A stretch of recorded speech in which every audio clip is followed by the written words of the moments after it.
ধরলাম 22,468 কিলোমিটার, তাহলে 22,468 ক্যালকুলেট বেশি। দেখেন সবকিছু বের হয়ে গেছে আমাদের প্যারামিটার, ইম্পর্টেন্স, টিভি, টিসি, টিডি, এগুলো বের হয়ে গেছে। হাইটের কি কোনো লিমিট আছে নাকি, যদি আমরা স্পেশাল ধরি কোনো লিমিট নাই। রেসপন্স রিডাকশন, আর এফ ভ্যালু, ওমেগার ওভার স্ট্রেন্থের ফ্যাক্টর, ডিফ্লেকশনের ফ্যাক্টর সব বের হয়ে গেছে। এখন যদি আমরা চাই যে এটা ক্যালকুলেশনটা আমরা বের করবো, তাহলে এই যে জেনারেট রিপোর্ট আমরা ক্লিক করব।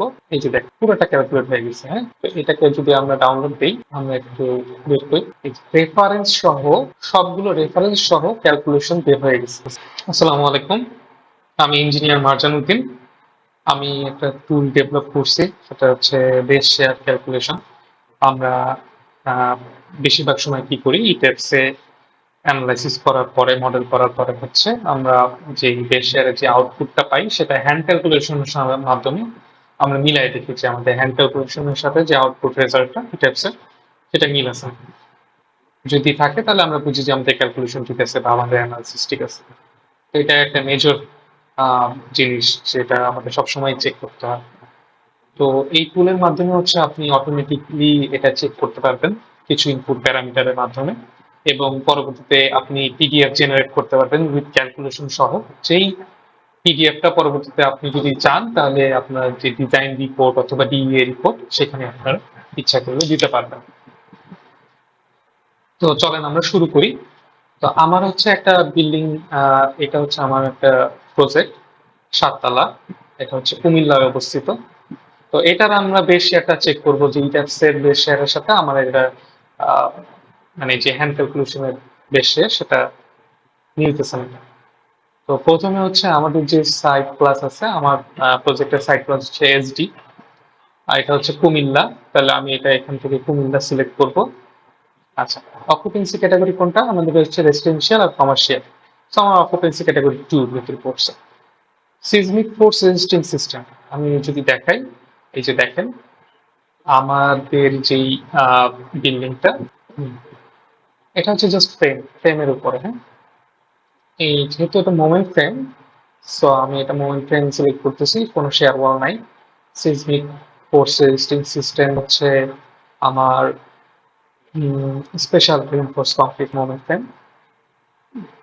আর স্ট্রাকচার টাইপটা কোনটা, স্ট্রাকচার টাইপটা হচ্ছে আমার, যেহেতু concrete moment resisting frame, so আমি এটা সিলেক্ট করবো। যদি শেয়ার ওয়াল থাকতো তাহলে হচ্ছে অল আদার স্ট্রাকচারাল সিস্টেমের ভিতরে পড়তো, তাহলে কংক্রিট মোমেন্ট ফ্রেম আমি সিলেক্ট করবো। আচ্ছা, আমাদের বিল্ডিং এর হাইট কত একটু দেখি। আমাদের বিল্ডিং এর হাইটটা হচ্ছে কত, 83 ফিট। 83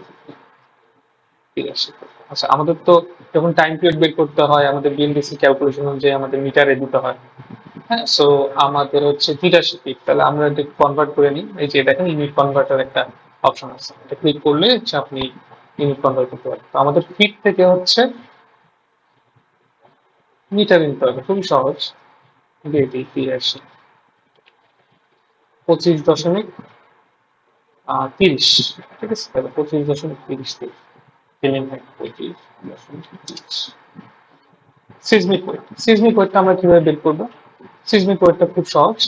ইটার্স যাবেন, যাওয়ার পরে হচ্ছে ডিসপ্লেতে যাবেন, শো টেবিল, তারপর এই যে আমি বা করে রাখছি, তারপর আরেকবার একটু দেখাই।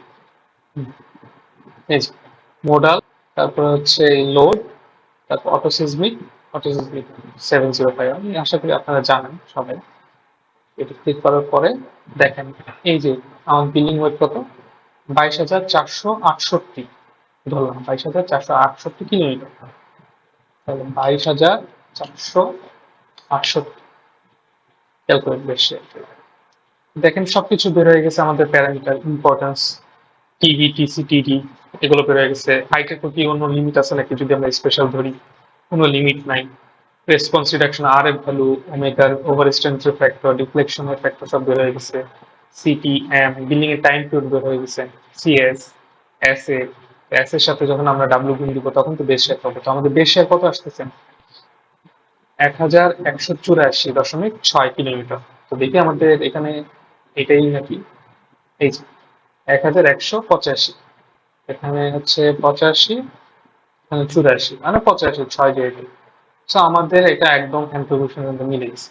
এখন যদি আমরা চাই যে এটা ক্যালকুলেশনটা আমরা বের করব, তাহলে এই যে জেনারেট রিপোর্ট আমরা ক্লিক করব। এই যে দেখুন পুরোটা ক্যালকুলেট হয়ে গেছে। হ্যাঁ, তো এটাকে যদি আমরা ডাউনলোড দিই, আমরা একটু বের করি, রেফারেন্স সহ সবগুলো রেফারেন্স সহ ক্যালকুলেশন বের হয়ে গেছে। ঠিক আছে, কিভাবে আমাদের বেশি একটা আমরা ক্যালকুলেট করছি সবকিছু বের হয়ে গেছে। আমরা কিন্তু ইচ্ছা করলে এটা আমাদের ডিজাইন রিপোর্টে অ্যাড করে দিতে পারি। ঠিক আছে, খুব সহজে খুব কম সময়ের ভিতরে হয়ে গেল। এটাই হচ্ছে এটার সুবিধা। সবাইকে ধন্যবাদ ভিডিওটা দেখার জন্য। তারপরে হচ্ছে এটা যদি কোনো প্রবলেম আপনারা ফেস করেন, কোনো ভুল রেজাল্ট শো করে, তাহলে অবশ্যই আমাকে কমেন্টে জানাবেন। আমি চেষ্টা করব এটা আরো অ্যাকুরেট করার। আমি আশা করি এটা অ্যাকুরেট। তারপরেও আপনারা যদি কোনো সময় ভুল বের করতে পারেন তাহলে অবশ্যই আমাকে জানাবেন। ধন্যবাদ।